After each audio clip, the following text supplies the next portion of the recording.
ईश्वर का प्रेम, दया और अनुग्रह आप सबों को प्राप्त हो और ईश्वर का वचन आपके जीवन में परिवर्तन लाए।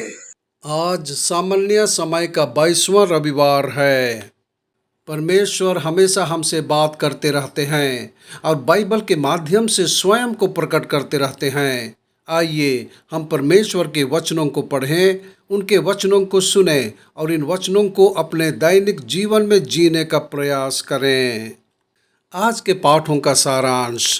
पहला पाठ, यिर्मयाह अपना दुख के बारे में विलाप करता है, लेकिन ईश्वर के नाम पर बोलना बंद नहीं करता।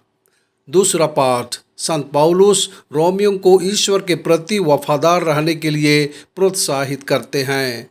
सुसमाचार पाठ, यीशु अपने दुख भोग के बारे में बात करता है और पतरस को उसकी आपत्ति के लिए डांटता है।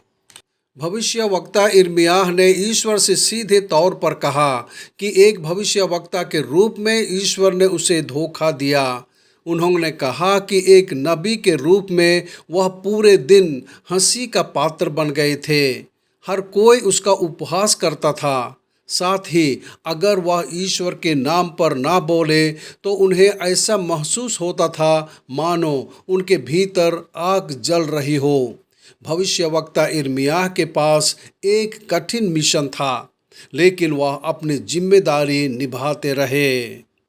संत पौलुस ने रोम के लोगों से अपील की कि उन्हें अपने शरीर को एक जीवित बलिदान के रूप में प्रस्तुत करना चाहिए, जो पवित्र और ईश्वर को स्वीकार्य हो, जो उनकी आध्यात्मिक पूजा थी। उन्हें दुनिया के तौर तरीकों के अनुरूप नहीं, बल्कि ईश्वर के अनुरूप होना था, और जो अच्छा, स्वीकार्य और उत्तम था।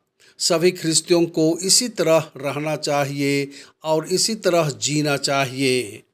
संत मत्ती के सुसमाचार में हमने पढ़ा कि यीशु ने अपनी आसन पीड़ा और मृत्यु के बारे में बताया।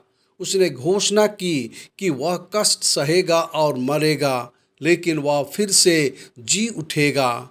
वह परमेश्वर की योजना थी, लेकिन पतरस ने इस घोषणा पर आपत्ति जताई कि ऐसा कभी नहीं होगा। यीशु ने उसे शैतान के पीछे रहने को कहा। इसका मतलब था कि पतरस परमेश्वर की योजना के विरोध था।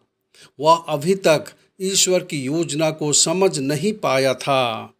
क्रूस पर मरना ईश्वर की योजना थी ताकि मानवता को बचाया जा सके। तब यीशु ने अपने शिष्यों से कहा कि जैसे उन्होंने स्वेच्छा से अपने ऊपर क्रूस उठाया, वैसे ही उनके सभी अनुयायियों को भी अपना अपना क्रूस उठाना होगा। ये क्रूस वे असुविधाएं और पीड़ाएं थी जो यीशु के शिष्य होने के नाते रास्ते में आती थी। जो व्यक्ति इन सभी क्रूस को स्वेच्छा से धारण करेगा, उसे मोक्ष प्राप्त होगा। प्रार्थना।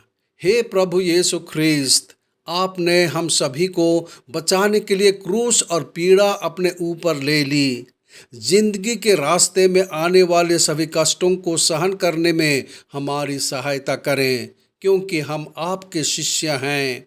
हमारे द्वारा उठाए गए छोटे छोटे क्रूस हमें अनंत जीवन की ओर ले जाएं। आमीन।